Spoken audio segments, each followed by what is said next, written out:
Assalamualaikum warahmatullahi wabarakatuh. Waalaikumsalam warahmatullahi wabarakatuh. Yang terhormat Bapak Kepala Sekolah SMPN 32 Sata Mangai atau yang mewakili beliau kali ini diwakili oleh Wakil Kepala Sekolah. Yang terhormat rekan sejawat Bapak Ibu guru hebat dan anak-anak sekalian yang sempat hadir mengikuti kegiatan kita pada hari ini. Alhamdulillahirabbil alamin. Wassalatu wassalamu ala asyrafil anbiya wal mursalin wa ala alihi wasahbihi ajmain. Kita memuji Allah Subhanahu wa taala sebagai bentuk wujud kesyukuran kita atas segala nikmat yang telah kita terima, mulai nikmat kesehatan, kesempatan, dan nikmat hidayah sehingga kita datang di tempat tugas kita semuanya ini. Kita bersalam dan berselawat kepada Nabiullah Muhammad SAW, Nabi yang kita jadikan teladan dalam kehidupan kita di dunia ini. Insya Allah pada hari ini Selasa 20 Agustus 2024 bertepatan dengan hari pelantikan anggota Dewan DPRD Kabupaten Maros.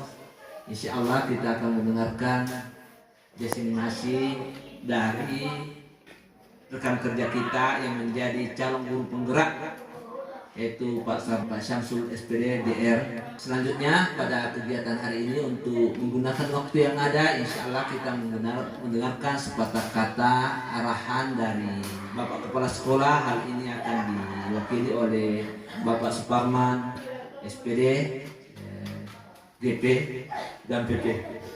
Beliau disilakan dengan hormat. Ya, Assalamualaikum warahmatullahi wabarakatuh.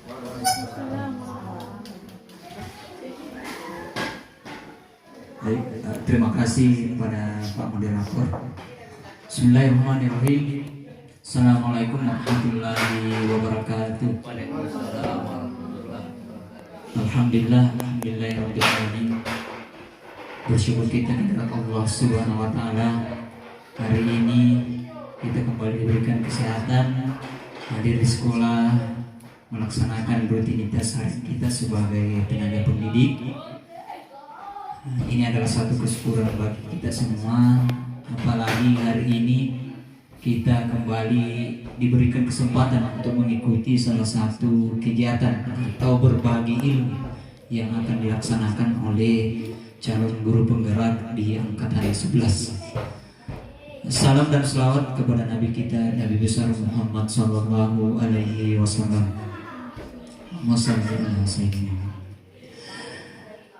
Yang terhormat rekan-rekan guru, kemudian staf tata usaha beserta CGP ya kita di sekolah ini, yang alhamdulillah sudah hampir sepertiga perjalanan mengikuti pendidikan guru penggerak. Jadi adapun yang ingin saya sampaikan sebagai pengantar hari ini, bahwa kegiatan CGP ini adalah salah satu kegiatan yang pastinya akan membawa dampak bukan hanya kepada guru penggeraknya nantinya ketika sudah selesai mengikuti pendidikan, tetapi yang diharapkan itu adalah dampaknya juga itu akan terimbaskan kepada kita semua selaku para stakeholder yang ada di sekolah. Tidak hanya kepada guru tetapi juga kepada staf, dan juga tentunya dampak yang paling besar yang paling kita inginkan itu adalah dampaknya nanti kepada siswa-siswi kita atau peserta didik kita. Ya, karena apapun program yang ada di guru penggerak, tentu programnya itu tujuannya itu adalah murid. Nah, salah satu bentuk dukungan sekolah kepada guru penggerak itu adalah bagaimana kita memberikan kesempatan dan kita sebagai guru yang ada di sekolah mengikuti kegiatan alur-alur kegiatan yang harus dilakukan oleh CGP kita. Ya, kita di sini karena kita di sini sebagai guru pastinya juga menginginkan ya, dan ingin tahu apa sih yang dilakukan oleh guru penggerak. Jadi diharapkan dari kegiatan ini nanti juga kita akan muncul benih-benih dalam hati kita yang belum mengikuti pendidikan guru penggerak juga akan termotivasi untuk mengikuti kegiatan yang sama. Insya Allah bahwa kegiatan guru penggerak itu sudah ada komitmen antara calon guru penggerak dengan kepala sekolah. Jadi kepala sekolah itu sepenuhnya memberikan dukungan, mewakili atas nama kepala sekolah. Saya sekali lagi menyampaikan bahwa apapun kegiatan dari guru penggerak, maka kita akan memberikan ruang kepada mereka untuk melaksanakan kegiatannya. Karena tentu kegiatan-kegiatan yang dilakukan oleh para guru penggerak ini atau para guru penggerak di sekolah kita ini tentu tujuannya itu adalah pengembangan sekolah. Mudah-mudahan apa yang menjadi kesepakatan antara guru penggerak dengan kepala sekolah di Lokanol ya Pak, ya Lokanol itu bisa tetap akan bersinergi dengan baik sehingga semua program-program yang diikuti oleh guru penggerak yang melibatkan guru maupun melibatkan murid yang ada di sekolah bisa berjalan sesuai yang direncanakan oleh guru penggerak. Nah, ini saja mungkin yang saya sampaikan. Mudah-mudahan pemaparan materi singkat terkait modul berapa ini Pak? Modul 1.4 ya. Modul 1.4 ini terkait budaya positif. Nah, ini nanti sekira pasti kita butuhkan semua, nanti kita bisa ikuti bersama agar kita juga mendapatkan pemahaman apa sih yang dimaksud dengan budaya positif. Tapi tentu bukan budaya, tetapi budaya positif. Oke, demikian. Terima kasih. Saya kembalikan kepada moderator untuk mempersilahkan CGP menyampaikan materinya. Terima kasih. Assalamualaikum warahmatullahi wabarakatuh. Demikian tadi arahan dari Bapak Kepala Sekolah atau yang mungkin hari ini diwakili oleh Wakil Kepala Sekolah. Dan kita kasih aplaus dulu. Saya ucapkan banyak terima kasih atas mengefisienkan waktu yang ada. Saya secara bergilir mempersilahkan kepada ketiga CGP untuk memperkenalkan diri. Dimulai. Ya, bismillahirrahmanirrahim. Assalamualaikum warahmatullahi wabarakatuh. Alhamdulillahirrahmanirrahim. Assalatu wassalamu ala asyrafil anbiya'i wal mursalin. Allahumma salli wa sallim ala sayyidina Muhammad wa ala ali sayyidina Muhammad. Alhamdulillah, segala puji bagi Allah Subhanahu wa taala yang mana pada kesempatan kali ini kita bisa berada di tempat ini di sekolah kita tercinta SMP 32 Santap Mangai. Kemudian salawat dan salam senantiasa kirimkan kepada baginda Nabi Muhammad sallallahu alaihi wasallam. Selanjutnya saya ingin mengucapkan banyak-banyak terima kasih kepada Bapak Kepala Sekolah. Dalam hal ini diwakili oleh Bapak Wakil Kepala Sekolah beserta juga rekan-rekan guru, baik itu juga staf guru dan juga semua warga sekolah, di mana di dalam pendidikan yang saya ikuti ini yaitu mengikuti pendidikan guru penggerak angkatan 11 2024. Saya merasa luar biasa diberikan dukungan penuh baik dari Bapak Kepala Sekolah maupun rekan-rekan guru, karena saya bisa melangkah sejauh sampai hari ini atas dukungan dan bantuan dari semua warga sekolah yang ada di sekolah tercinta kita UPTD SMP 32 Santap Mangai.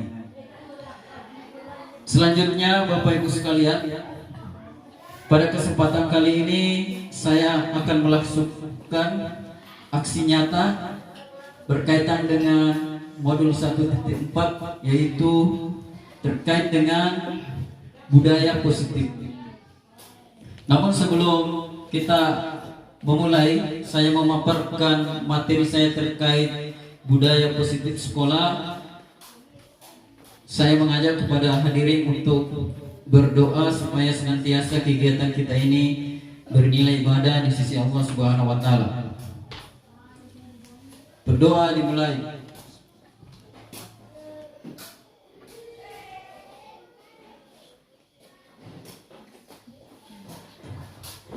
Ya, selesai. Selanjutnya, rekan-rekan guru, Bapak Ibu sekalian, adapun tujuan dari aksi nyata saya di modul 1.4 yang pertama tentu saling berbagi informasi bagaimana kita bisa memahami tentang penerapan budaya positif di sekolah kita. Yang kedua tentunya bertujuan bagaimana setelah kita belajar tentang budaya positif, kemudian untuk rekan-rekan guru, wali kelas atau guru mapel bisa melakukan praktik baik dalam menyusun keyakinan kelas di kelas masing-masing. Nah, itu adalah tujuan dari kegiatan aksi nyata saya. Kemudian selanjutnya adalah ada nanti materi dari budaya positif, yaitu saya akan membawakan materi terkait perubahan paradigma belajar, disiplin positif, nilai kebajikan, kebutuhan dasar manusia, motivasi perilaku manusia, kemudian ada tiga fungsi yang tadi perkenalan singkat TGP dan bentuk kegiatannya pada hari ini. Ya. Terima kasih disampaikan kepada yang kita akan mendengarkan materi apa itu budaya positif dan bagaimana perubahan paradigma belajar, disiplin positif, nilai-nilai kebajikan, kebutuhan dasar manusia, motivasi perilaku manusia, posisi kontrol dalam kehidupan kita di sekolah, keyakinan kelas, dan segitiga restitusi. Ya teman-teman sekalian, sebelum saya masuk materi, saya ada SPT dulu. Saya minta bapak-bapak, ibu-ibu sekalian, silakan dulu berdiri. Ya. Mungkin SPT-nya sudah biasa nih, ya. Cuma supaya kita tidak terlalu tegang, bisa lebih enjoy, lebih santai mengikuti materi kita hari ini. Ya, saya mau kasih SPT. SPT-nya itu, ya, topik saya. Kalau bukan topi saya, kalau tidak bundar bukan topi saya. Coba beda semuanya. Topi saya bundar, bundar topi saya. Ya. Kalau tidak. Nah sekarang karena sudah tahu, topinya diganti dengan kata ya.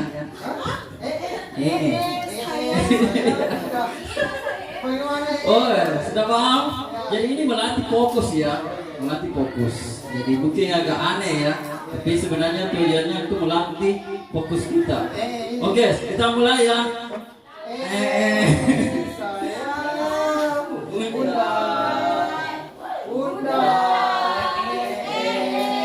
Saya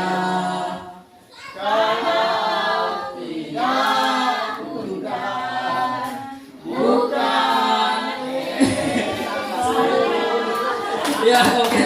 Terima kasih, tangan duduk dulu ya. Ya, saya lihat ini teman-teman masih bersemangat dan fokus ya. Ya, baiklah, untuk materi kita hari ini, ya, diseminasi aksi nyata saya itu terkait dengan budaya positif. Nah, mungkin sudah ada gambaran di kita ya. Maka saya yakin dan percaya Bapak Ibu, apalagi di ruangan ini sudah ada guru penggerak, teman kita yang sudah pernah mengikuti, tentu sudah ada gambar dan mungkin sudah paham apa itu budaya positif. Jadi di sini saya berbicara di depan sini, bapak-bapak, ibu-ibu, teman-teman, tidak kemudian bahwa saya itu tahu, paham sekali dengan materi budaya positif di sini. Karena tapi disinilah bagaimana kita bisa bertukar pikiran, berkolaborasi, ya, berbagi, saling menguatkan tentang apa itu budaya positif. Ya, selanjutnya,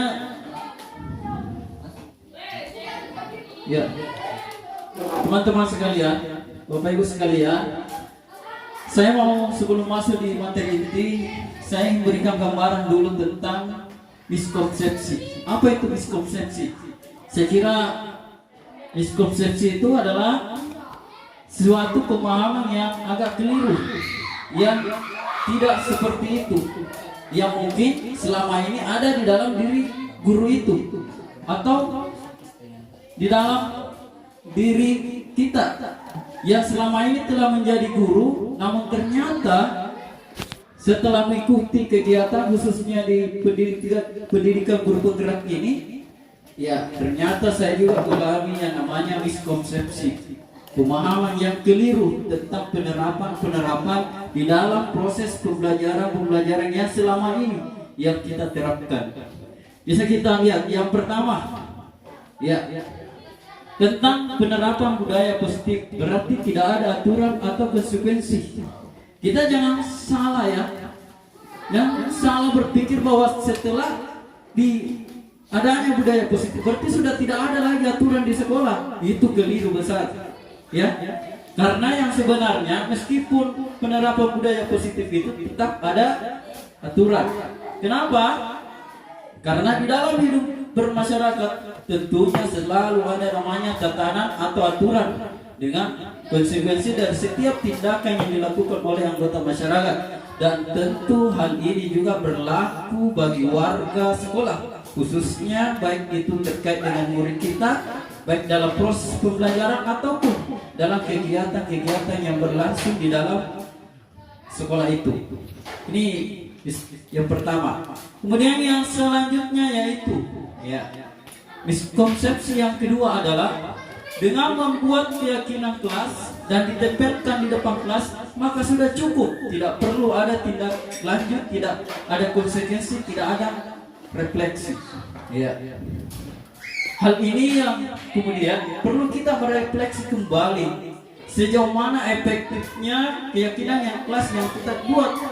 Jangan hanya ditempel, ya, hanya ditempel setelah jadi ditempel, tapi harus ada tindak lanjutnya. Bagaimana? Apakah efektif? Kalaupun efektif, apa bentuk refleksi kita? Kalaupun tidak efektif, apa bentuk refleksi? Apa yang harus diperbaiki? Apakah sudah maksimal atau tidak? Ini yang harus diperbaiki. Ya. Kemudian yang selanjutnya adalah bahwasanya dari pembuatan keyakinan kelas ini, ya, diperlukan adanya namanya kesadaran hadir di dalam diri. Dari dalam diri siapa? Dari siswa itu sendiri, dari murid-murid kita. Jadi diupayakan keyakinan kelas yang kita buat itu bagaimana dengan adanya keyakinan kelas itu, ya, murid kita bisa benar-benar kesadarannya itu berasal dari dalam dirinya, bukan berasal dari luar, bukan berasal dari adanya tekanan baik itu guru ataupun aturan-aturan yang ada di sekolah. Kemudian yang selanjutnya yaitu semua masalah yang berkaitan dengan budaya positif diselesaikan dengan restitusi. Ya, Bapak Ibu sekalian, ini salah satu pemahaman yang keliru juga. Tidak semua permasalahan yang terjadi di lingkungan sekolah kita terkait itu murid bisa diselesaikan hanya dengan menggunakan pendekatan segitiga restitusi.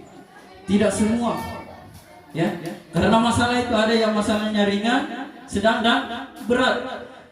Untuk masalah yang sedang itu bisa dengan menggunakan, ya, pendekatan segitiga restitusi. Tapi masalah yang ringan mungkin bisa dengan menggunakan pendekatan posisi kontrol kita sebagai guru.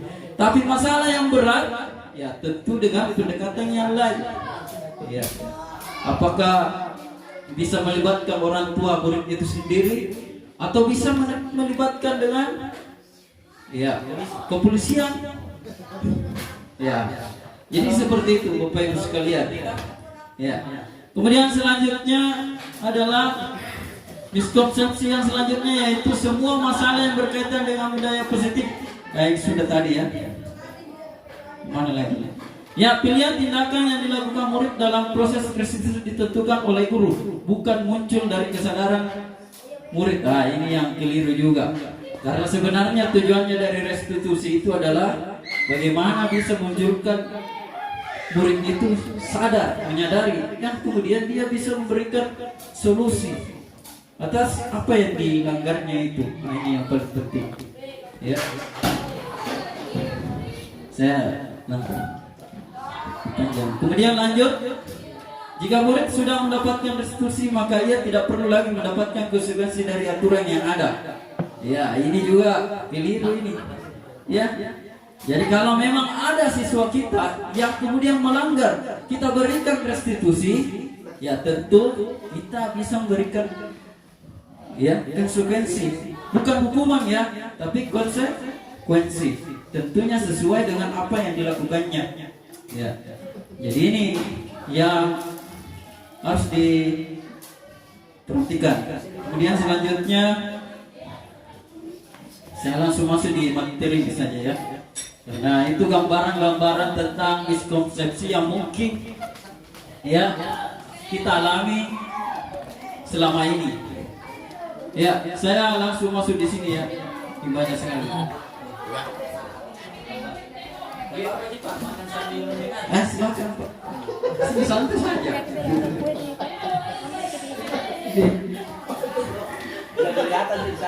Oh ya. Oke, untuk materi disiplin positif ini gambaran secara umumnya seperti ini ya. Jadi apa itu disiplin positif? Jadi gambarannya seperti ini ya. Materinya ada tentang teori motivasi. Kemudian teori motivasi ini ada yang sifatnya ekstrinsik, intrinsik. Kemudian nilai-nilai kebajikan universal, keyakinan kelas. Kemudian posisi kontrol kebutuhan dasar manusia. Kemudian ada juga segitiga restitusi. Ya, untuk yang pertama bisa kita lihat di atas situ. Ya. Ini nggak perlu. Ya, kita masuk dulu di sini ya. Apa itu makna disiplin? Ya. Jadi disiplin ini kalau mau diterjemahkan secara Latinnya, ya, secara istilah atau secara bahasanya, ya, berasal dari kata disiplina yang artinya belajar. Kemudian makna asal dari kata ini berkonotasi dengan disiplin diri dari murid-murid, ya, Sokrates atau Plato. Kemudian disiplin diri ini membuat orang menggali potensinya menuju sebuah tujuan apa yang dia hargai. Kemudian, namun dalam budaya kita, makna kata disiplin telah berubah menjadi sesuatu yang dilakukan seseorang pada orang lain untuk mendapatkan kepatuhan. Kecenderungan umum adalah menghubungkan kata disiplin dengan ketidaknyamanan, bukan dengan apa yang kita hargai atau pencapaian sesuatu tujuan yang mulia. Jadi ini gambarannya tentang makna dari kata disiplin. Ya. Kalau kita sudah lihat asal mula apa itu makna disiplin ini sudah berbeda dengan yang kita pahami secara umum selama ini. Ya. Karena disiplin itu tadi digambarkan oleh Plato, Sokrates, ini adalah tujuan yang mulia. Ya. Sedangkan yang kita pahami selama ini, ya, kedisiplinan ini lebih kepada penekanan, ketidaknyamanan. Ya. Ya, kemudian lanjut nilai-nilai kebajikan universal. Apa itu? Adalah sifat-sifat positif manusia yang merupakan tujuan mulia yang ingin dicapai oleh setiap manusia. Ya. Bisa kita lihat? Ya. Ya, ini dia. Nilai-nilai kebajikan universal. Ketiga ya. Ya, seperti beriman, bertakwa kepada Tuhan Yang Maha Esa, berakhlak mulia, mandiri, bernalar kritis, berkebinekaan global, bergotong royong, kreatif, ya, dan lain-lainnya ya. Tidak terbatas sama ini gambaran secara umum saja tentang nilai-nilai kebajikan universal. Ya, kemudian yang kedua ya, tentang teori motivasi, hukuman, dan penghargaan restitusi. Ya. Ya, ini Bapak Ibu sekalian, saya mau minta ini tanggapannya ya. Ya. Yang pertama dulu. Ya, ini jawabannya cuma dua Bapak Ibu sekalian. Ya, yaitu setuju tidak setuju. Yang nomor satu mungkin ya. Tidak apa-apa ini Bapak Ibu ya. Saya langsung 7 orang atau bagaimana? Ya. Ya. Jangan Pak, 7 orang tidak diperintah. Oh, tidak ada prinsip semua. Kalau begitu ya. Jawab bersama. Oke. 1. Hukuman di sekolah dapat mendisiplinkan anak. Bagaimana menurut Bapak Ibu? Tidak. Ya, tidak? Oke, tidak setuju. Ya? Dapat. Ya, oke. Ya, saya mewakili yang tidak setuju ya. Pak Said, coba kenapa tidak setuju? Mungkin Pak Said bisa memberikan gambaran. Hukuman dikatakan mendisiplin anak karena itu harus bersifat sementara. Karena bersifat. Oke, bagus. Oke, saya lempar kepada Pak Budianing ya, katanya setuju. Mungkin ada alasannya. Ya, hukuman bisa mendisiplinkan anak, tetapi sifatnya sementara. Ya. Oh ya. Jadi pada intinya sama. Ya. Jadi tidak setuju. Kemudian yang kedua, pemberian hukuman dengan hal positif seperti membaca, membersihkan halaman sekolah dapat meningkatkan disiplin anak. Setuju atau tidak? Sama tadi. Setuju tapi bersifat sementara. Setuju tapi bersifat sementara juga. Berarti tidak setuju juga. Ya, oke. Ya. Kalau Bu Suci bagaimana Bu Suci? Ya, kebetulan Bu Suci ini kan juga CGP ya. Mungkin bisa memberikan gambaran. Anak materinya sebentar. Oh, materinya sebentar. Oke, lanjut yang ketiga, memberi penghargaan dapat meningkatkan motivasi belajar anak. Setuju tidak? Tidak. Ya. Setuju tapi sifatnya sementara. Ya, setuju tapi sifatnya sementara. Jadi bisa dalam hal ini tidak setuju ya. Ya, bagus.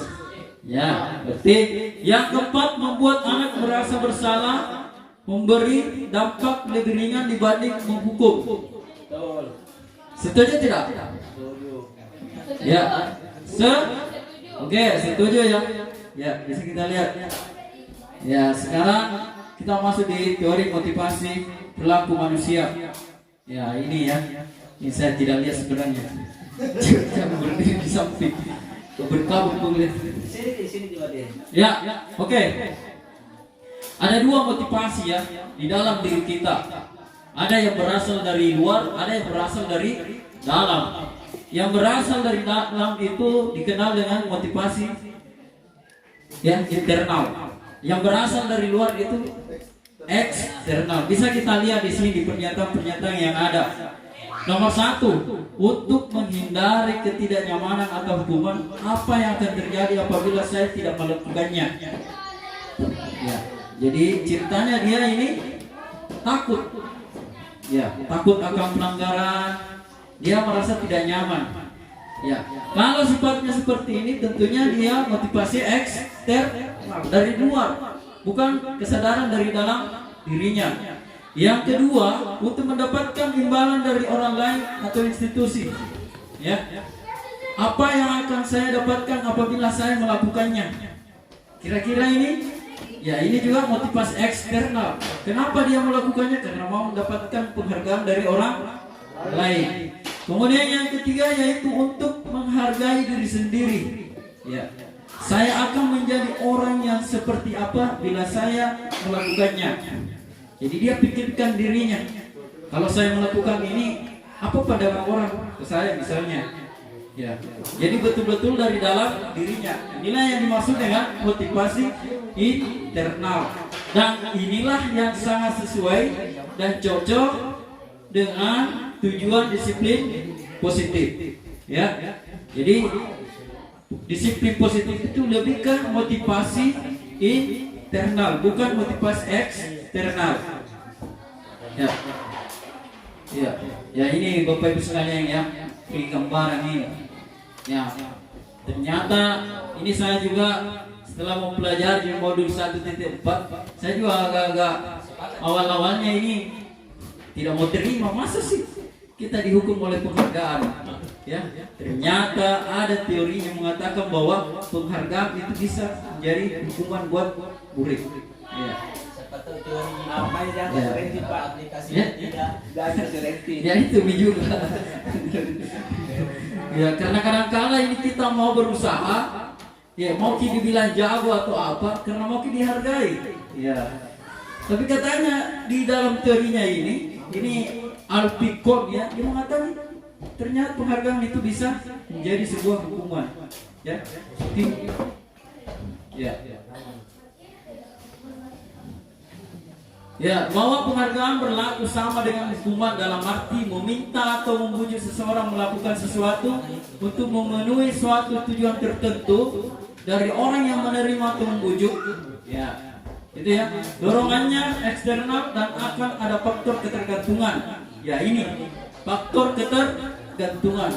Jadi penghargaan itu bisa membuat kita menjadi ketergantungan. Terdapat beberapa dampak dari pemberian penghargaan itu, ya.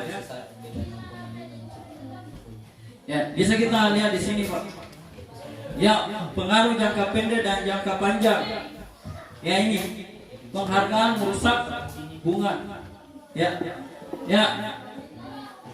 Jadi penghargaan itu merusak hubungan. Ya, mungkin ada tanggapan dari Pak Budi dulu. Maksudnya itu penghargaan merusak hubungan. Bagaimana Pak? Itu saya mau tanyakan kamu. Itu saya mau tanyakan. Iya. Iya, masalahnya kita di Islam dihargai cerita masa merusak hubungan. Ya. Ya mungkin gambarannya seperti ini Pak. Karena kalau kita melakukan sesuatu karena mungkin dihargai. Ketika kita melakukan sesuatu kemudian tidak dihargai oleh orang lain, kita mungkin merasa marah, kecewa dan lain sebagainya. Hal ini yang kemudian bisa merusak hubungan kita. Contohnya begini. Ya. Dibantu Ya, orang. Ya, dibantu orang. Ya. Tapi orang tidak menghargai kita. Ya. Tidak ada dari kena. Ya. Sudah mati mungkin begadang dan ada ya. Itu merusak hubungan. Ya betul. Ya. Par ini merusak hubungan. Ya, terima kasih untuk masukannya Pak. Bagus sekali ya. Jadi itu. Kemudian selanjutnya penghargaan menurunkan kualitas. Ya. Jadi penghargaan bisa menurunkan kualitas. Tapi ini kan masih subjektif juga sebenarnya ya. Ya. Ya, betul. Kemudian penghargaan mematikan kreativitas. Maksudnya subjektif di sini. Ya, ada juga orang ya semakin dihargai dia semakin meningkat kualitasnya. Ya. Tapi ada juga orang dia mau berusaha bekerja kalau mau dihargai, ya maksudnya masih subjektif di sini juga. Kemudian selanjutnya penghargaan mengurangi motivasi intrinsik, ya motivasi dalam dirinya. Ada dijanji mungkin, ya misalnya Pak Buni Amin, saya janji nanti jadi kepala sekolah di sekolah sini. Kalau rajin datang ke sekolah, disiplin tepat waktu itu ya dijanji baru dia rajin ke sekolah ya bukan dari dalam dirinya. Itu cuma contoh ya. Kalau rajin banyak tapi pasti di atas ekspektasi. Ya itu termasuk ya ingin mendapatkan nilai yang tinggi di atas ekspektasi ya bukan dari dalam dirinya. Itu ya gambarannya seperti itu. Saya kira tidak terlalu sulit untuk kita paham bersama ya. Yang saya kasih kencang-kencang ini. Ya langsung. Saya langsung di sini ya. Yang sebelumnya tadi kayaknya beda perbedaan konsep Ini. Oke. Yang ini. Itu bagus itu.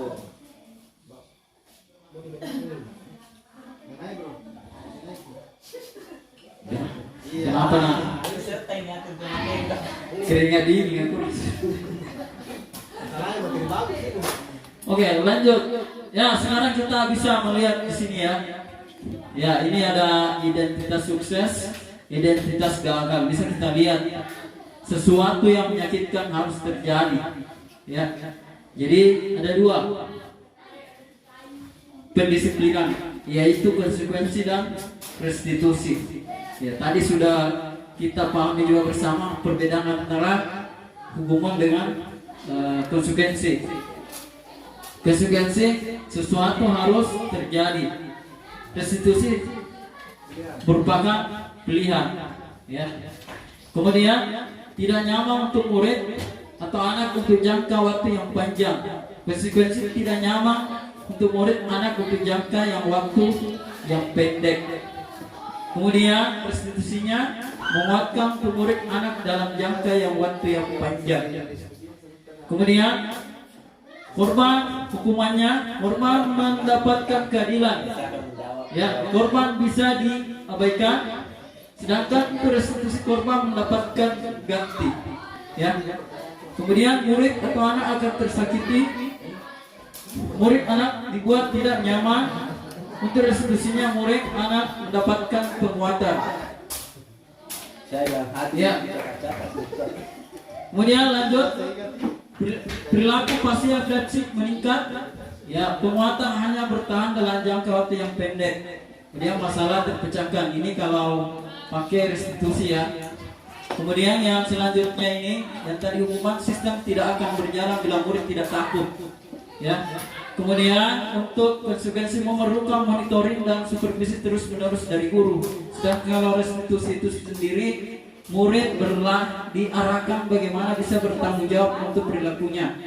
Kemudian selanjutnya berlaku hanya pada sebuah institusi, tidak berlanjut pada kehidupan nyata. Jadi biasanya hukuman itu hanya di lingkup institusi kita.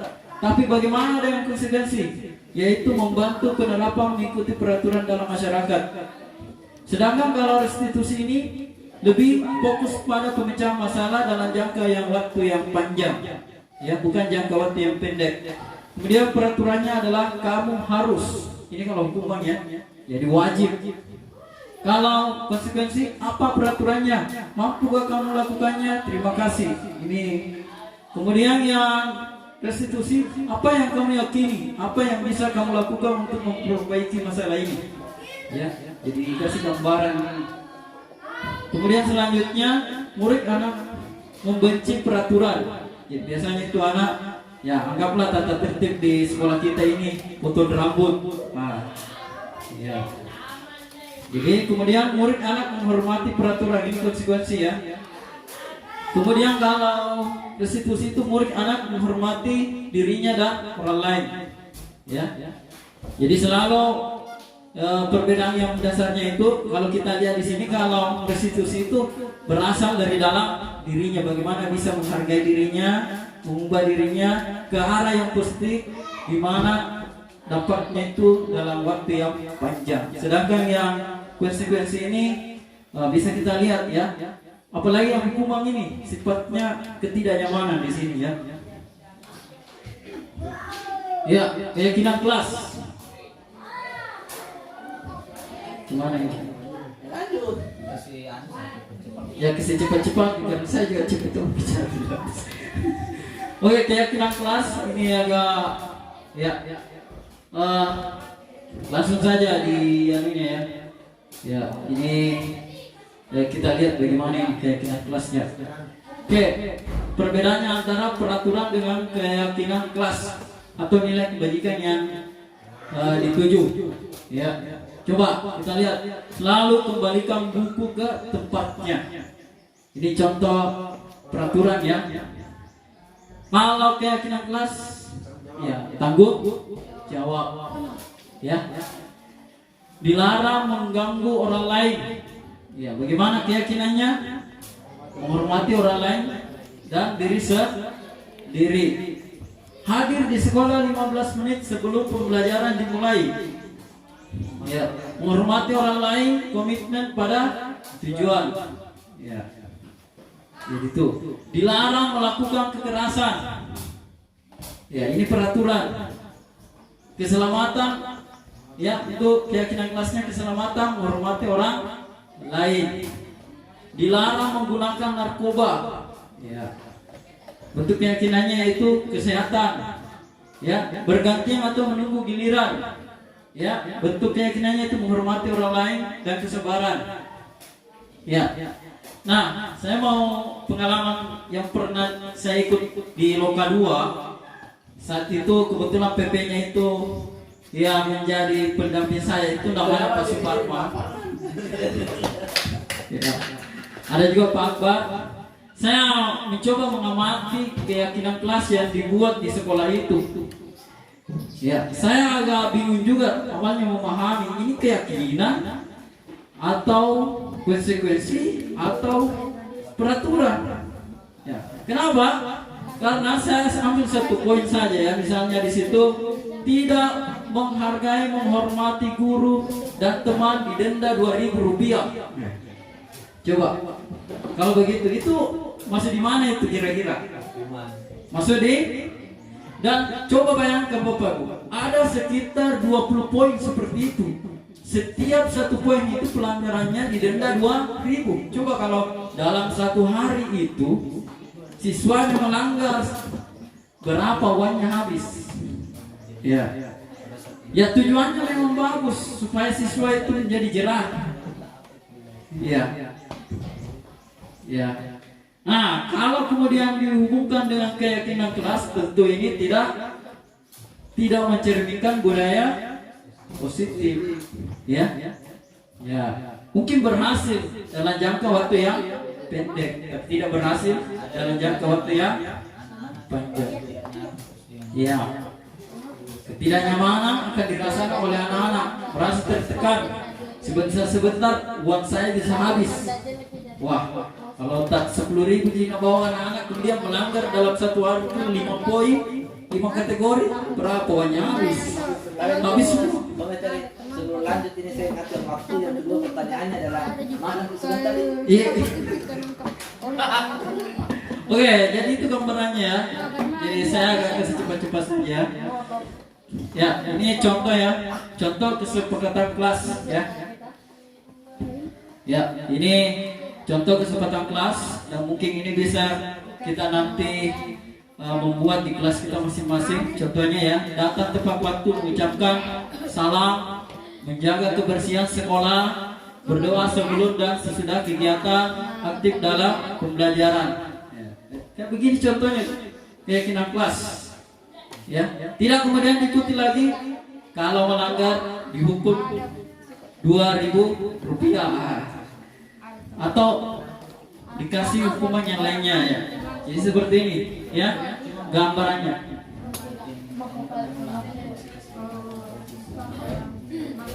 Ya, keyakinan kelas. Ya, saya kasih.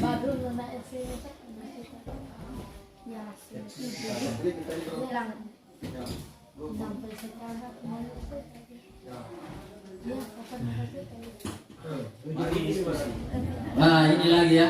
Kalau ini mau tambah panjang ini. Perlu, nggak usah ya. Ini nanti kita diskusi ini. Saya ini materi juga yang disampaikan oleh pendamping saya di Loka ya, oleh Bapak Suparman juga, ada Pak Akbar juga. Ini tabel T dengan tabel Y ya. Ya. Oke, lanjut ya. Langsung di sini kebutuhan dasar manusia dan ya, saya kira ini ya kebutuhan dasar manusia ini.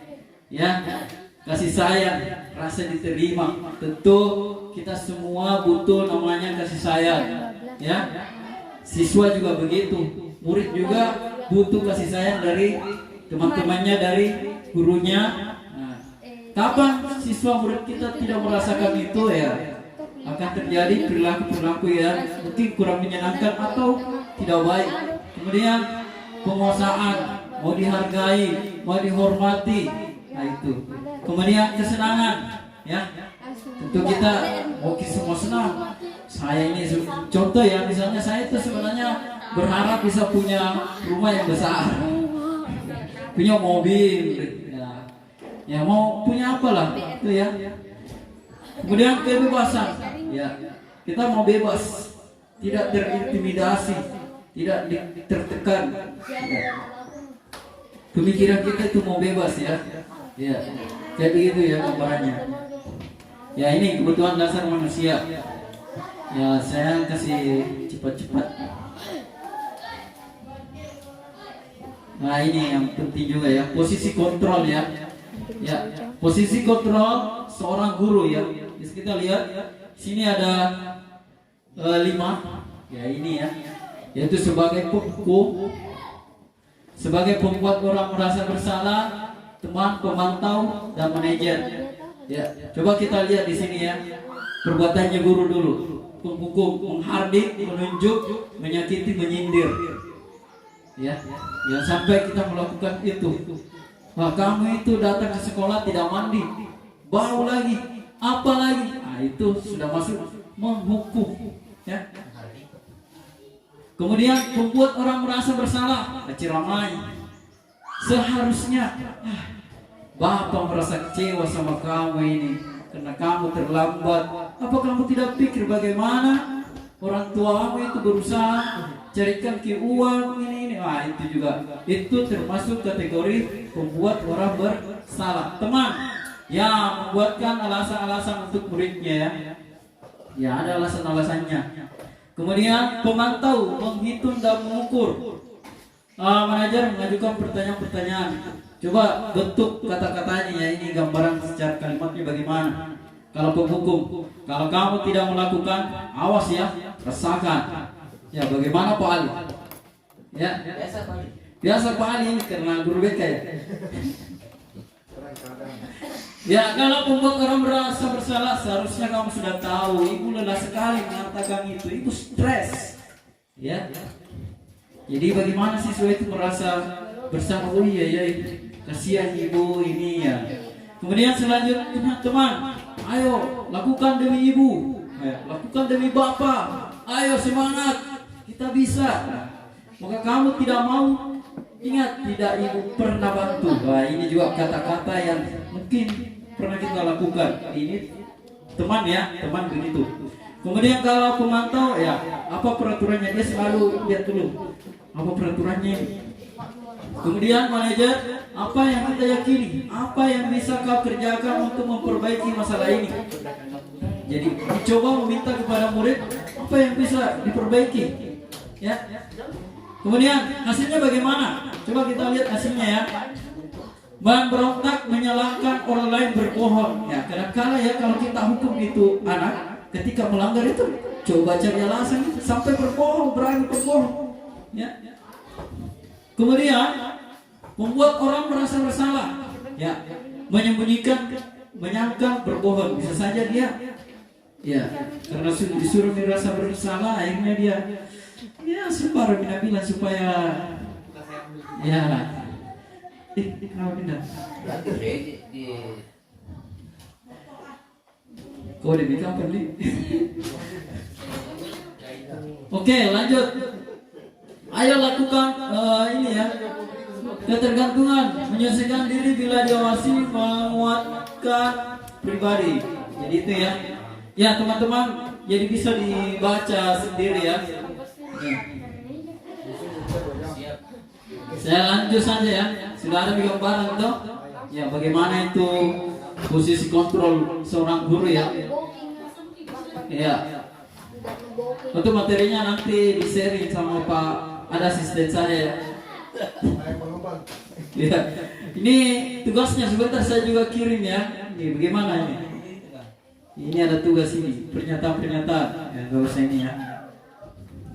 Ya, ini terakhir ya, materi terakhir. Segitiga restitusi. Ya. Ya. Jadi perlu saya ingatkan kembali Bapak Ibu sekalian bahwasanya pendekatan segitiga restitusi ini adalah salah satu cara pendekatan ya untuk menyelesaikan permasalahan-permasalahan yang dialami oleh murid ya. Jadi tidak semua masalah bisa dilakukan dengan pendekatan restitusi ya, apalagi masalahnya sudah berat ya. Oke, kita lanjut ya. Jadi apa itu restitusi ya? Yaitu yang pertama ganti kerugian atau pembayaran kembali, yang kedua penyerahan bagian pembayaran yang masih bersisa atau penyelesaian spontan kepala bayi dengan badannya sesuai dengan kepala keluar dari rahim ibu ya. Ini beberapa istilah-istilah ya terkait dengan apa itu restitusi.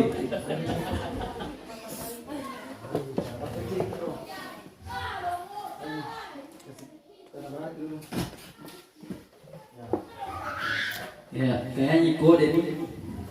Ya, jadi restitusi itu adalah Dan dikaitkan dengan budaya positif yaitu proses menciptakan kondisi bagi murid untuk memperbaiki kesalahan mereka sehingga mereka dapat kembali ke kelompok mereka dengan karakter yang lebih kuat. Ya, ya lanjut. Ya ini ya. Ini ciri-cirinya restitusi ya. Ya, bisa ada 9 poin gini ya.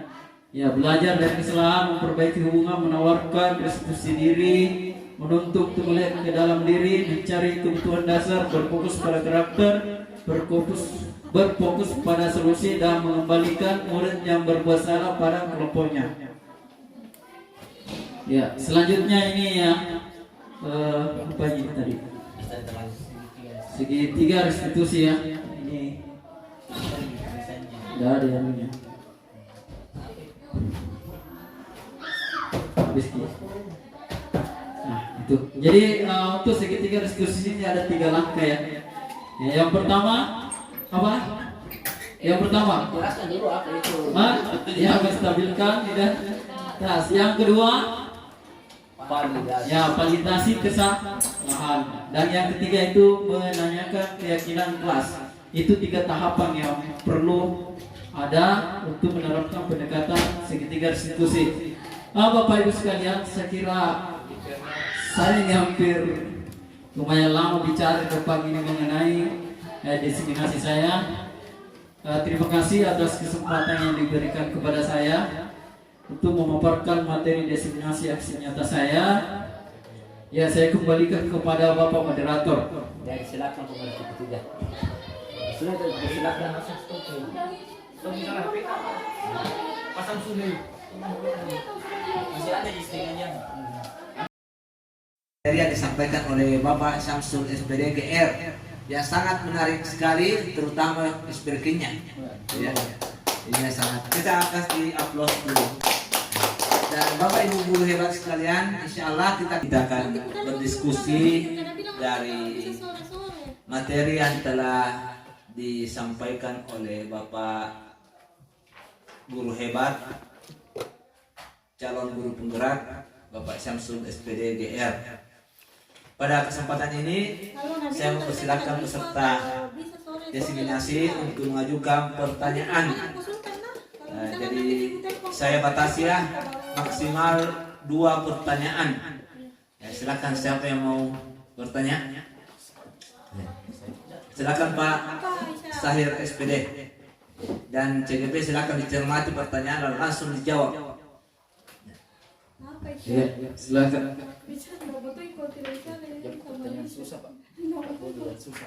Ya, terima kasih atas kesempatan yang diberikan pada salah satu CGP, Pak Samsul SPD.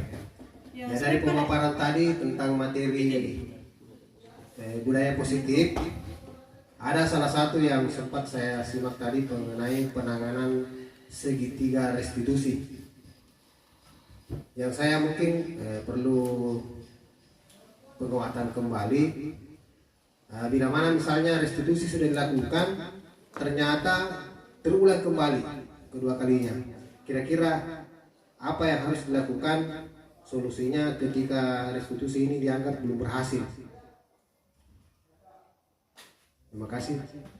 Saya kembalikan kepada Pak Samsul. Ya, langsung dijawab, Pak. Masih dijawab. Ya. Ya, terima kasih Pak Sair. Pertanyaan yang sangat bagus, dan pertanyaan ini Pak Sair termasuk pertanyaan yang sering ditanyakan oleh teman-teman CGP ketika mengikuti webinar bersama dengan fasilitator, dan sempat juga muncul pada kegiatan webinar bersama dengan instruktur yang sudah kami ikuti di modul 1.4. Jadi pertanyaannya sangat bagus, bertanya apa yang harus kita lakukan kalau misalnya ada murid kita yang kemudian bermasalah, kemudian kita sudah melakukan pendekatan penerapan segitiga restitusi, namun setelah diterapkan pendekatan segitiga restitusi itu ternyata hasilnya tidak sesuai yang diharapkan, siswa itu tidak berubah, Ya. Menurut saya, jadi ini pendapat pribadi saya sebagai CGP. Hal yang pertama yang harus kita lakukan adalah yaitu kita setelah melakukan kegiatan restitusi, penerapan segitiga restitusi kepada murid yang bersalah, perlu kita melakukan namanya refleksi. Refleksi ini adalah mengkaji kembali apakah refleksi yang kita lakukan itu sudah tepat, sudah sesuai dengan langkah-langkah yang seharusnya, atau masih perlu diperbaiki. Itu yang pertama. Kemudian, kalau misalnya langkah-langkahnya sudah kita dilakukan dan sudah tepat, tapi ternyata hasilnya tidak sesuai yang diharapkan, mungkin kita harus melakukan pendekatan yang lain. Tadi pada materi saya gambarkan bahwasanya ada materi miskonsepsi. Digambarkan tadi bahwa setelah melakukan segitiga restitusi tidak perlu lagi diterapkan namanya konsekuensi.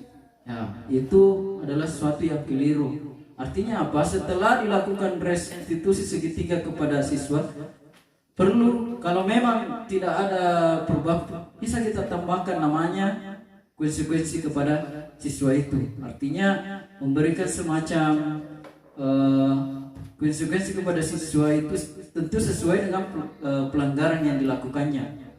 Ya, jadi itu gambaran yang menurut saya. Saya kembalikan dulu kepada Pak Said, mungkin masih mau ditanggapi. Ya, terima kasih atas tanggapannya tadi mengenai penanganan siswa atau murid kita tentang segitiga restitusi, posisi segitiga restitusi. Ya, tadi menarik sekali dan sangat bagus. Nah, ini juga menjadi tambahan wawasan saya ketika misalnya sudah dilaksanakan segitiga restitusi dalam penanganan masalah bersiswa. Ternyata perlu mengadakan sebuah refleksi tentang apa yang harus dilakukan sehingga nantinya siswa tersebut mengalami perubahan ke arah positif yang baik. Saya kira itu sungguh bagus yang sering. Terima kasih. Assalamualaikum warahmatullahi wabarakatuh. Waalaikumsalam warahmatullahi wabarakatuh. Demikian tadi pertanyaan dari Pak Said yang terjawab oleh Bapak Guru Hebat CGP Pak Syamsul. Saya membatasi waktu karena sudah 15 menit tadi sesi tanya jawabnya. Ya, jadi kita kasih aplaus dulu untuk Pak Syamsul. Jadi assalamualaikum warahmatullahi wabarakatuh. Salam dan bahagia.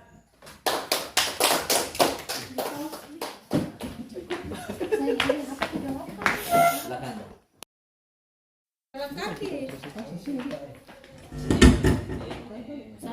Tunggu jadi grup bilang nyambi jam.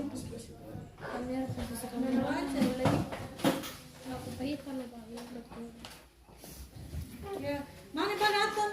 Mulai itu kameranya?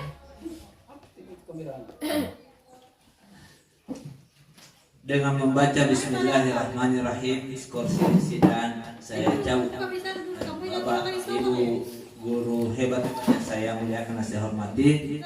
Pada kesempatan ini kita akan berdiskusi dari materi yang telah disampaikan oleh Bapak Guru Hebat, calon guru penggerak Bapak Syamsul SPD GR.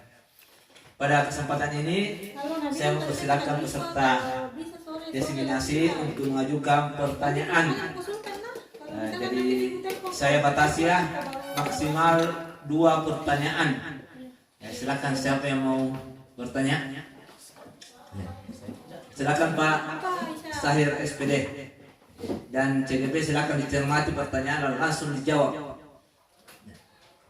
Ya, silakan.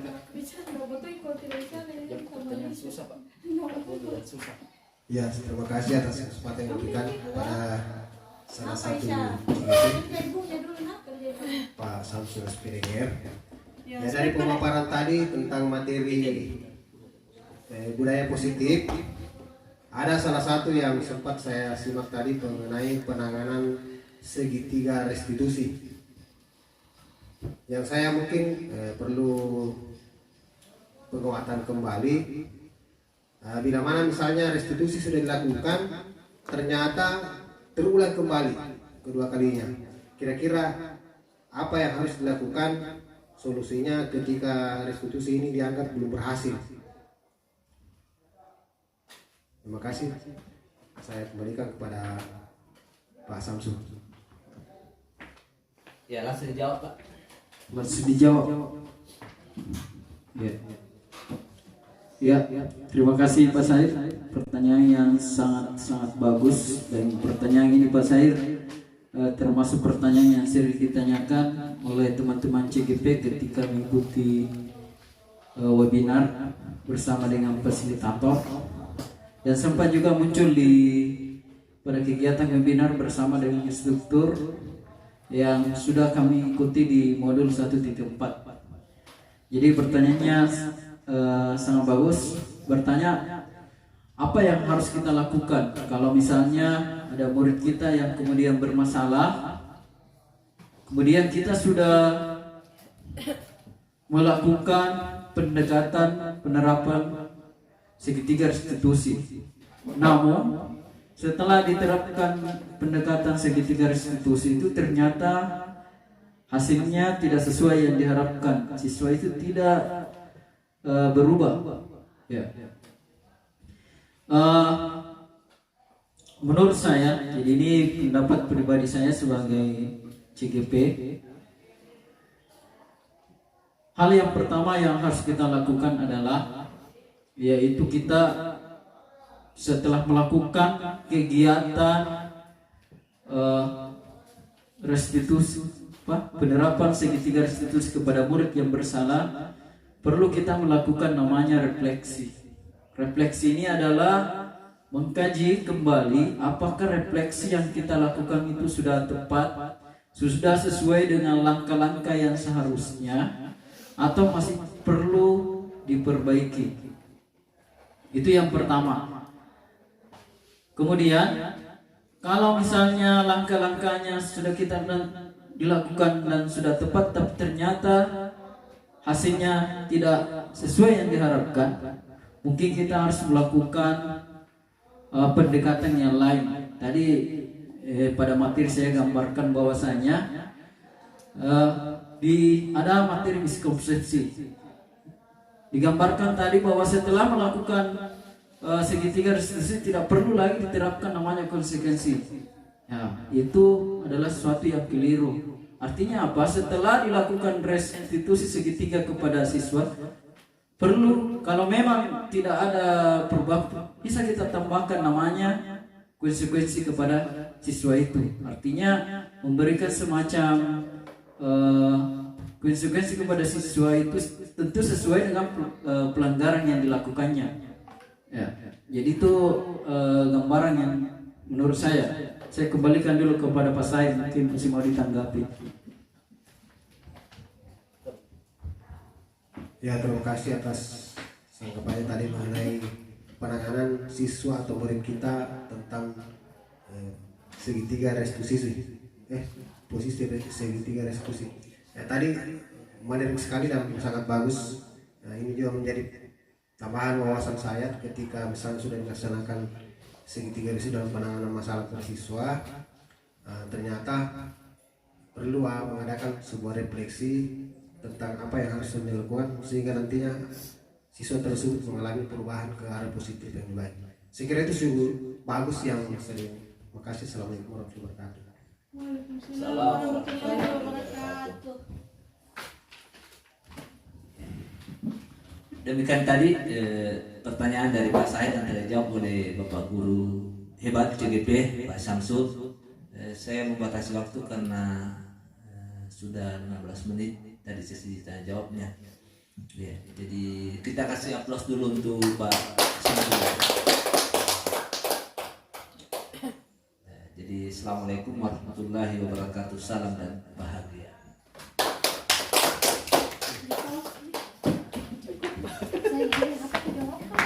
Silakan.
coba berdiri semua dulu.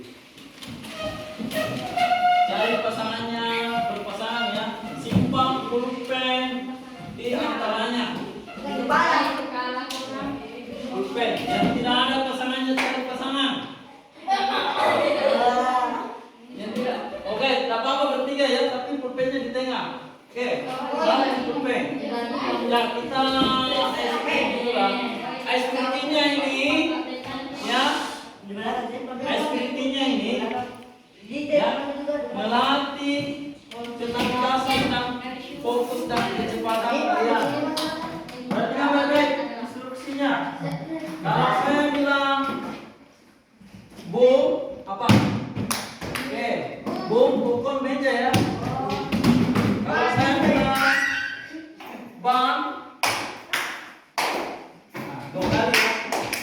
Jadi, coba boom, ban, 2 kali, ban, pen. Siap. Oke, dari semua. Ya, perhatikan baik-baik. Ban, lan, ban, boom, ban, boom.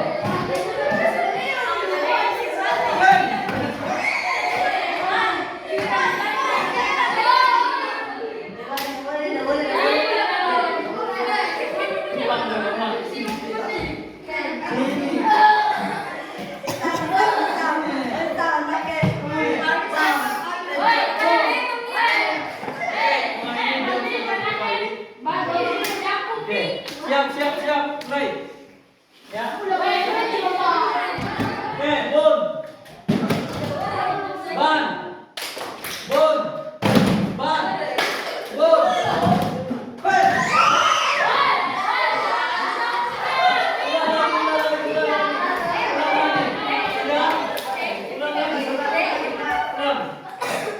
Ulang lagi.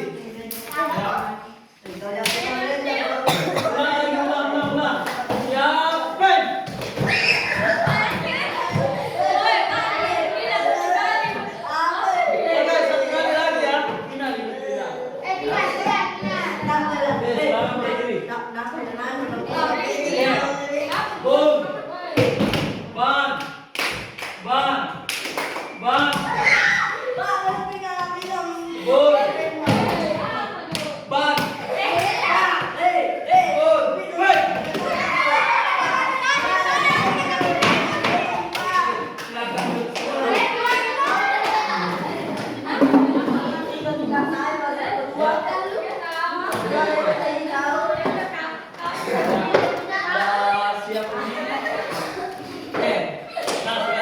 kita akan menyusun keyakinan kelas ya. Jadi tujuan kita hari ini adalah membuat keyakinan kelas ya.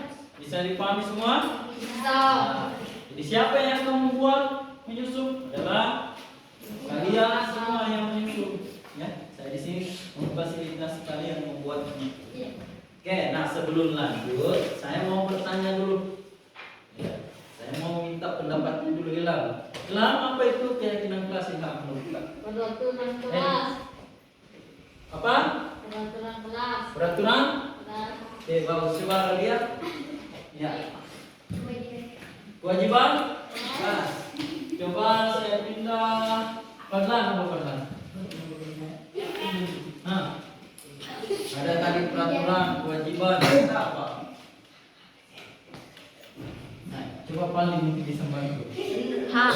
Apa? Ya, keyakinan. Keyakinan kelas. Tepuk tangan dulu semuanya. Ya. Jadi pada dasarnya konsepnya mirip-mirip ya. Nah, oke anak-anak semua perlu kita paham bahwasanya peraturan dan keyakinan kelas itu berbeda. Ya. Tidak sama. Ya, contoh, saya kasih contoh ya. Mana itu peraturan? Dilarang membuang sampah sembarangan tempat. Ini masuk keyakinan atau peraturan? Peraturan. Ini ada pertanyaannya. Contoh ini pertanyaannya. Mengapa kita memiliki peraturan? Ya, harus menggunakan helm bila mengendarai kendaraan roda 2. Ya, ini pertanyaannya. Apa tujuannya ini? Untuk keselamatan. Jadi aturan ini dibuat untuk keselamatan. Ya.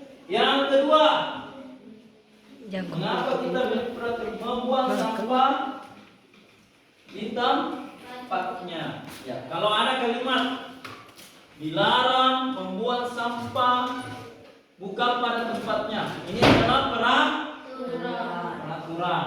Ya, tapi saya mau tanya dulu, Pandang. Ya, suka tidak kalau ada peraturan begitu?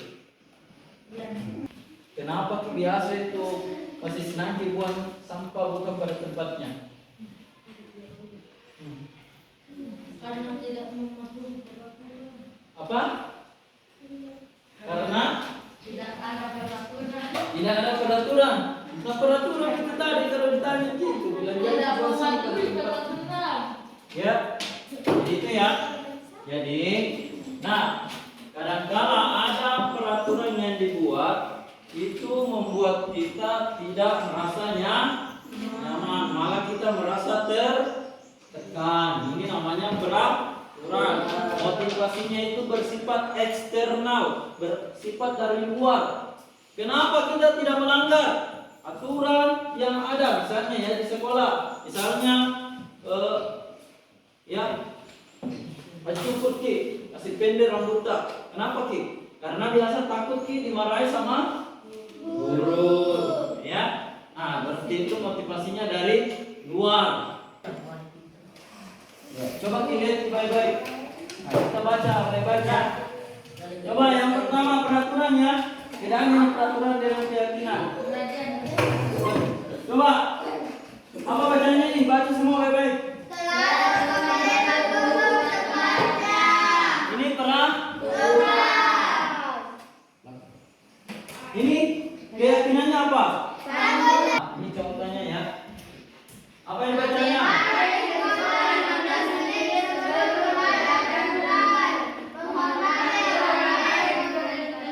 Ya, yang keempat.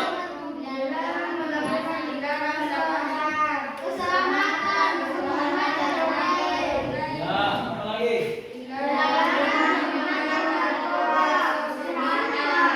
Ya, ini. Ini.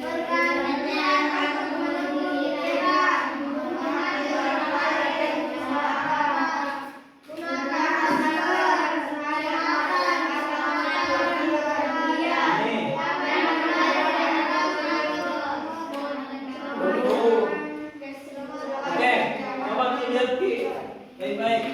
Apa bedanya keyakinan dengan peraturan? Yang pertama, kalau peraturan itu biasanya menggunakan kata-kata negatif. Tidak, dilarang, itu negatif, dia bersifat negatif. Coba. Ya, dilarang, dilarang. Nah, kalau keyakinan tidak boleh dipakai kata dilarang, pakai tidak. Ya, harus menggunakan kalimat-kalimat yang positif. Contohnya ini ya. Ya, bisa ki bertanggung jawab, saling menghargai. Contoh ya. Ya, ini lihat baik-baik ini. Ya, Ilham, paham Ilham? Ya, sebentar kita buat ini. Lihat baik-baik.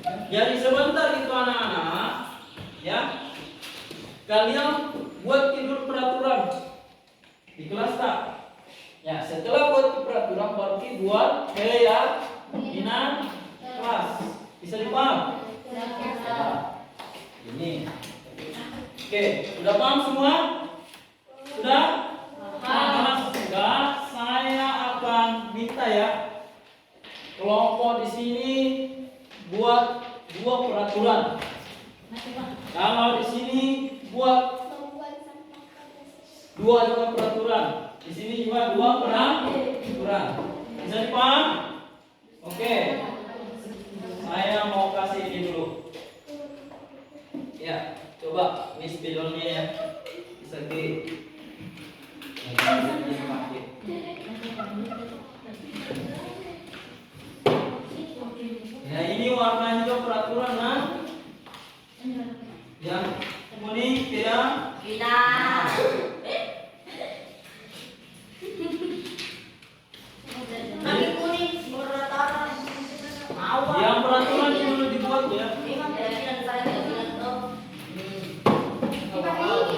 Ya, silakan berdiskusi sama temannya, buat dulu peraturan. Jangan keyakinan peraturan dulu. Sebentar keyakinan, buat dulu peraturan.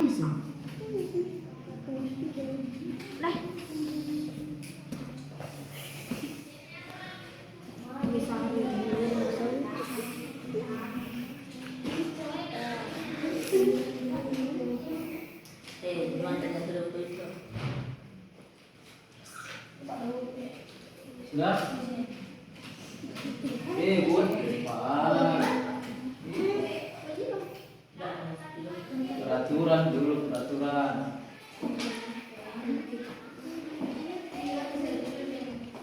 Enggak. Sudah? Enggak. Belum. Jangan berpede itu, Pak. Pandi. Per orang, per kelompok. Per kelompok, Pak.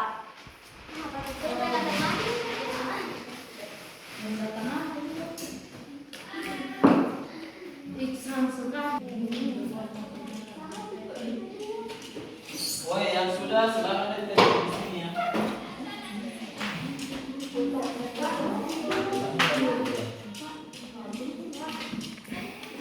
Jadi suruh sanggupnya.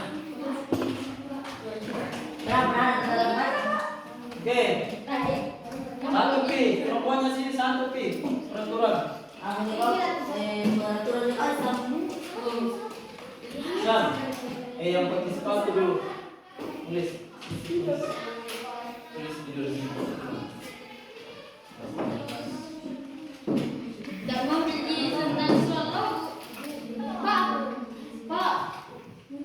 Sebentar pilih potong.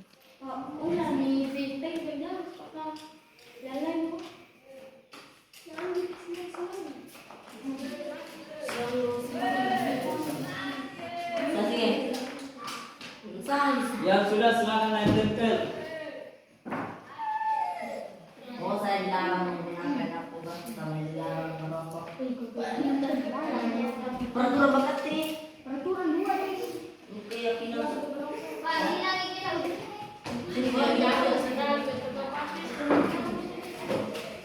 Apa keyakinan? Lanjut. Silakan. Tempel. Jadi sebentar yang sama kita pilih yang bagus ya.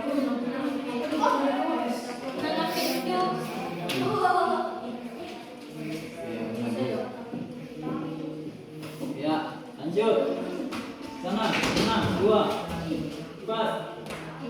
Yang warna biru dulu. Jangan yang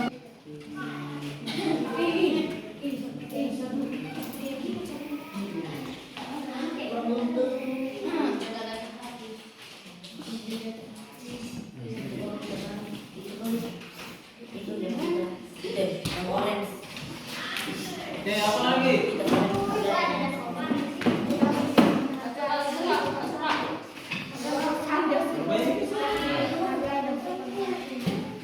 Ini dulu yang 16. Oh iya. Ini dulu masih ada. Siap, Pak. Jangan dulu. 2 pi. 1 pi. Kalau di sini Pak yang boleh lagi santunan. Mana middle pos? Pak. Satu lagi, mana lagi?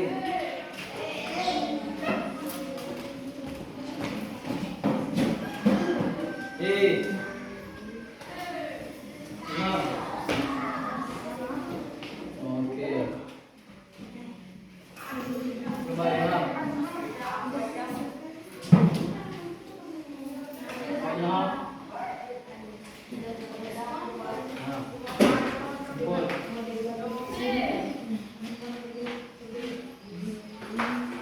Nah. Oke. Nah sekarang oke anak-anak semua, karena kalian sudah menempelkan peraturan-peraturan kelas kita yang mau diterapkan. Nah, coba kita lihat dulu ya. Saya bacakan ya. Berdoa sebelum belajar. Setuju tidak peraturannya ini? Setuju. Coba, setuju? Setuju. Oke, satu ya. Ini sudah satu.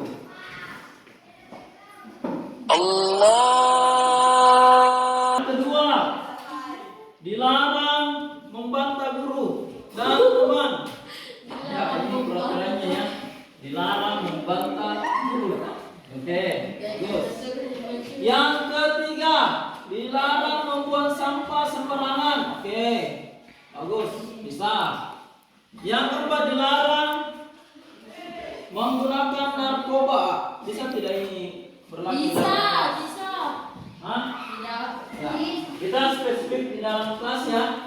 Jadi kita langkai saja ini ya. Bisa lah, bisa. Gak usah ini keyakinan sekolah saja nanti ya. Oke, lanjut. Mau peraturan sekolah.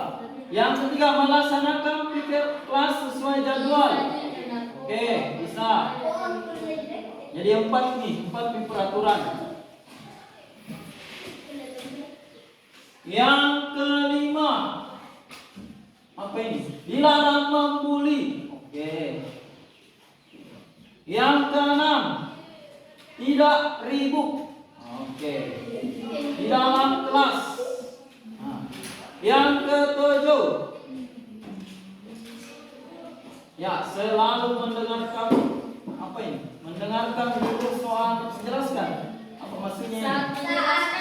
Oh, saat menjelaskan. Ya, mendengarkan guru saat menjelaskan. Ada tidak peraturan yang lain yang mau ditambahkan? Apa? Perlu tidak berdoa setelah belajar?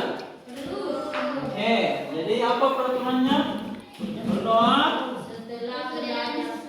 ya, sebentar ya kita. Sudah Sekarang coba saya minta nomor 1 dulu. Saya tanya gini, berdoa sebelum belajar masuk apa ini? Keyakinan atau peraturan? peraturan. Sudah bisa masuk keyakinan tidak? Bisa. Ya, oke. Jadi berdoa sebelum belajar kita masukkan ke. Bertakwa kepada. Ya, ini contoh ya. Coba. Oke, untuk lebih bagusnya saya kasih kelompok. Dilarang membantah guru dan membantah guru. Coba bikin keyakinannya ini. Saya Bapak. Oke. Untuk kelompok yang di sana perempuan, dilarang membuang sampah sembarangan. Buat keyakinannya. Coba buat sekarang. Sama melaksanakan pikir kelas sesuai jadwal. Coba buat keyakinannya. Kelompok yang di sini, ya, dilarang membuli di dalam kelas. Coba buat keyakinannya sekarang, dilarang membuli. Kemudian tidak ribut saat guru menjelaskan. Coba buat keyakinannya. Ya. Apa? Ya, sekarang keyakinan milik.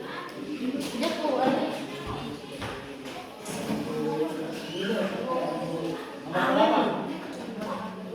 Oke, 1, 2. Lanjut. Nomor berapa? Oke, benar. Ada lagi. Oke, bagus. Siapa lagi? Yang perempuan? Coba. Buat lagi. Coba hilang. Satu lagi keyakinan. Mendengarkan guru saat menjelaskan. Coba apa itu keyakinannya yang cocok?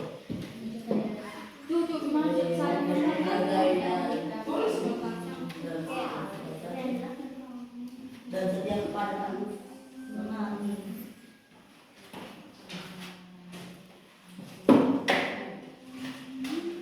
Yang tadi perempuannya itu dilarang membuli di dalam kelas, tidak ribut saat guru menjelaskan. Itu pas keyakinannya. Ya. Apa itu kalau dilarang membuli keyakinannya yang cocok apa? Ini?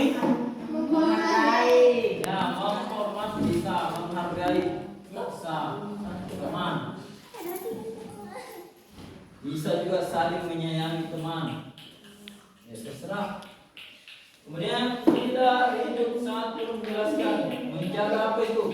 saling menjaga.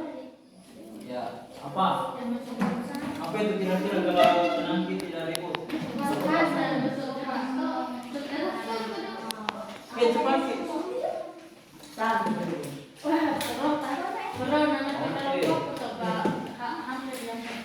Semangat. Ya, Radia atau Chandra boleh. Iya, Radia silakan.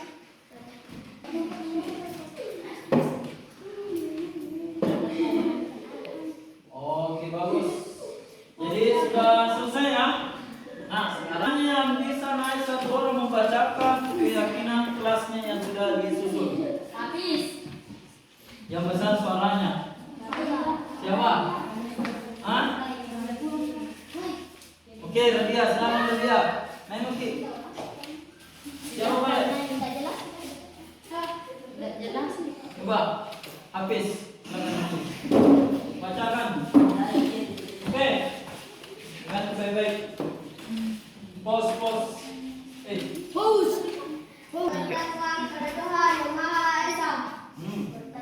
Ya, bertakwa pada Tuhan yang Maha. Oke. Kali yang kedua. Saling menghormati. Oke, yang ketiga apa? Kita disiplin dan bertanggung jawab. Ya, disiplin dan bertanggung. Jawab. Oke, selanjutnya. Saling menghargai dan sopan santun. Ya, saling menghargai dan sopan santun. Apa lagi?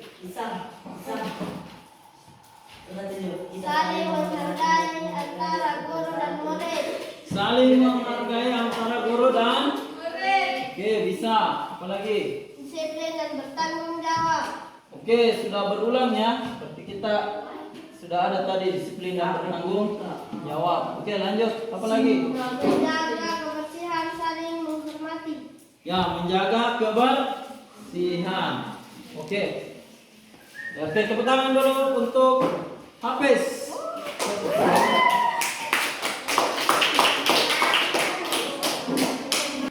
Ya, sama-sama ya. Perhatikan baik-baik. Satu. Oke. Ya. Bertakwa kepada Tuhan yang Maha Esa. Bertakwa kepada Tuhan yang Maha Esa. Ya. Lewat apa? Berdoa. Nah, jadi ganti di sini ya, bukan bertakwa. Kita ganti bahasanya berdoa sebelum belajar. Nah, itu yang bagusnya ya. Oke, yang kedua saling menghargai. Yang kedua itu saling menghargai. Tiga, disiplin dan bertanggung jawab. Catat baik-baik ya. Empat, ya. Apa lagi? Sopan santun. Ya. Oke, berapa nih? Empat. Yang kelima, ya. Tadi sudah ada menghargai ya? Berapa nih tadi? Coba saya ulang. Satu tadi apa? Berdoa. Dua apa? Saling menghargai. Tiga, disiplin dan empat, sopan santun. Oke, yang kelima, ya. Apa yang kelima? Ya, yang kelima, ya, menjaga kebersihan kelas. Apalagi yang keenam? Yang keenam. Nah, perlu tidak ditambah yang keenam selain di sini dari yang sudah dapat ini? Ya, menjaga ketentraman. Menjaga ketentraman di dalam kelas. Berapa itu? 6 ya. Sudah ada 6. Masih perlu ditambah tidak? Cukup nih. Oke, kalau begitu sudah cukup. Ya, kalau sudah cukup ya, berarti keyakinan kelas kita ada 6. Ya, insya Allah kita akan buat. Ya, nanti kita proses buat di kampung baru kita tempel di kelasnya ya. Keyakinan kelasnya ini. Oke anak-anak semua, karena kita sudah buat keyakinan kelas, ya. Sebelum saya tutup kegiatan kita, saya mau bertanya dalam bentuk refleksi pendapatnya ya. Coba Ilham berdiri dulu Ilham. Ilham, coba Ilham. Apa pendapat tak hari ini sebelum kita tutup dalam membuat kegiatan kelas ini?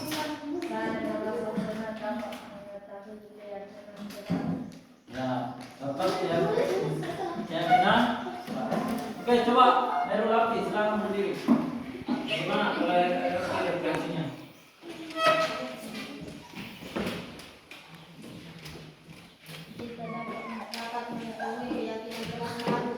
Oke, dapat mengetahui keyakinan kelas baru. Oke, tepuk tangan dulu buat kita semua.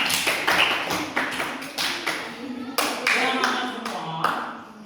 Sebelum kita akhiri kegiatan kita hari ini, saya mau mengingatkan kembali kepada kalian ya, bahwasanya ya keyakinan kelas ini kita buat supaya apa? Supaya kita membuat keyakinan ini benar-benar dari dalam diri kita, kemudian kita aplikasikan di dalam kelas kita, ya. Ya, benar-benar kita bisa bertanggung jawab. Ya, jadi kita melaksanakan apa yang sudah kita yakini, kemudian sepakati dalam kelas kita, benar-benar mau kita terapkan, ya, dan tentunya mau merubah diri kita menjadi lebih baik, ya. Ya, saya kira demikian untuk hari ini anak-anak semua. Ya, sebelum kita akhiri kegiatan penyusunan kelas, saya meminta satu orang membimbing temannya untuk berdoa ya.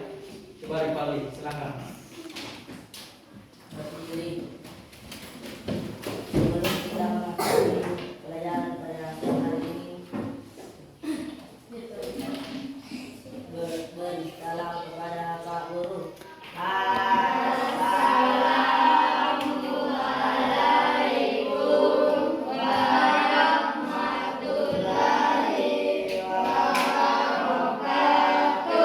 Waalaikumsalam warahmatullahi wabarakatuh. Sebelum kita mengakhiri pelajaran pada siang hari ini, langkah baiknya kita berdoa. Surah Yasin dimulai.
Assalamualaikum warahmatullahi wabarakatuh.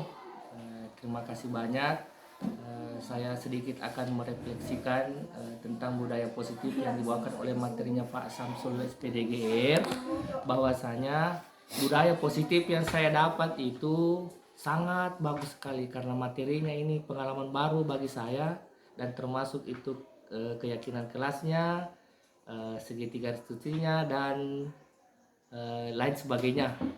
Tapi yang bagi saya yang paling bagus karena budaya positif itu selama ini saya sebagai BK merasa bahwa pendekatan yang disampaikan materinya Pak Samsul SPDGR kepada saya itu sangat terkait dengan jurusan saya, yaitu BK. Dengan pendekatan seperti pendekatan segitiga restitusi, saya lebih memahami bahwasanya pengambilan keputusan harus betul-betul tepat dan harus dilaksanakan secara betul-betul transparan. Terima kasih. Assalamualaikum warahmatullahi wabarakatuh. Perkenalkan, nama saya Iksanul Ilham. Saya merasa senang karena telah mengikuti kegiatan penyusunan keyakinan kelas yang dilaksanakan oleh Bapak Guru. Saya juga merasa senang karena terlibat pada kegiatan tersebut.